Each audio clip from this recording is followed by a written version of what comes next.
What's up, YouTube? So, welcome back. I just want to tell you how I handle situations because I use other shops to do work for me that I don't necessarily do.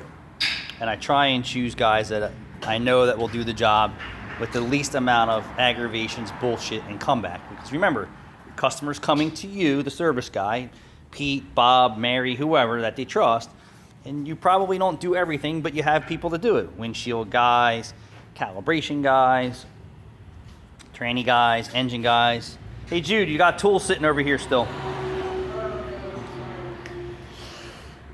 So I'll give you my experiences. I had a tranny guy. We were using motor trans. He's a friend of my father's, and they were just doing shitty, sloppy work. First they were okay, and then it was just so bad that I kept seeing my customers back here with issues. I would call there, say, hey, this is what's wrong. Can you please make good on this? Yeah. Send the customer back. Keep sending them back. Got the yeahs 1,000 times. I just said, fuck it, I'm not sending you any more transmission work. Good luck. Thank you for everything. And so I chose another transmission shop to do my son's 08 Jeep Wrangler transmission. They did it. It was $3,000 or whatever the fuck it was. They bring it. The guys go pick it up. I get in it to driving home. The transmission's chattering in reverse, but it doesn't do it all the time. So I drive it for another day or two to make sure I'm not tripping and losing my mind. Yes, the transmission's shuddering in reverse. And then it has a harsh fourth to third passing gear downshift, almost like it's trying to go into reverse. But that was intermittent too. So I get it over there, I drop it off. Oh yeah, it was a bad valve body. Blah, blah, blah, blah, blah, blah. Everything's fine. I get back in the car.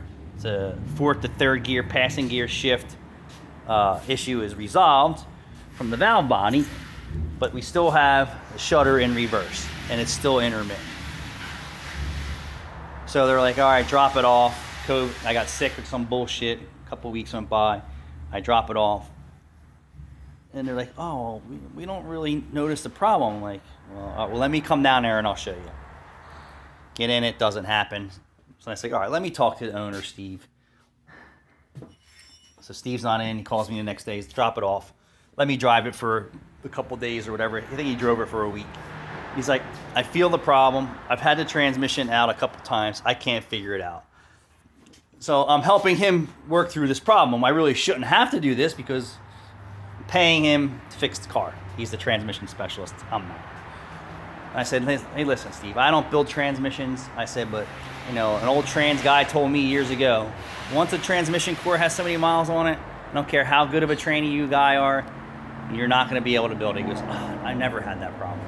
Well, here we go.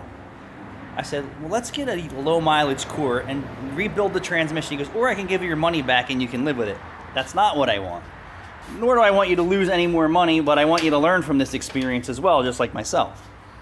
They put a low mileage core in it. They drive it for a week. I get the car back. It's perfectly fine. So we worked through that problem. But it's a comeback from his shop. I was back 3-4 times. I was out the truck for almost a week or two the first time, and then almost a month after that. Now mind you, it was like $3,000 out of my pocket. And it wasn't fixed. But this point is comebacks. If you're the customer, which I'm a customer to some people, go back to the shop and say, this isn't right. Something's not right.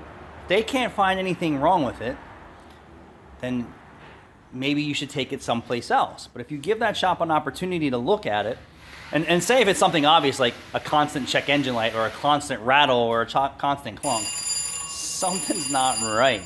If they can't figure it out and they charge you to fix it, give them the opportunity to fix it. If they can't, get your money back and go to another shop and have them look at it.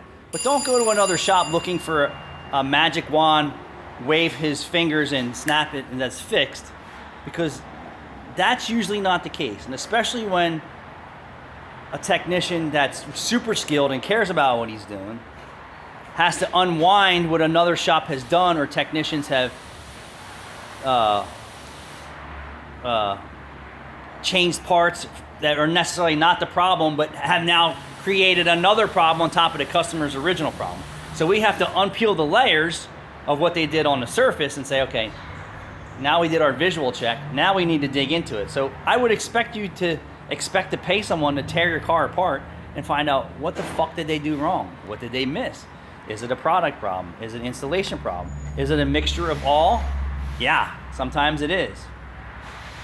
But you know, you should be giving the other shops the opportunity to make good on it. But when someone brings me the car and the whole fucking job is fucked up, no, I'll throw that in the trash. I'm done. You don't want the rest of No, it wasn't just one part of the job. The whole job was fucked up. Yeah, what do you think you're gonna do? Go back and they're gonna to get the whole job right the first time? I doubt it. Thanks for watching.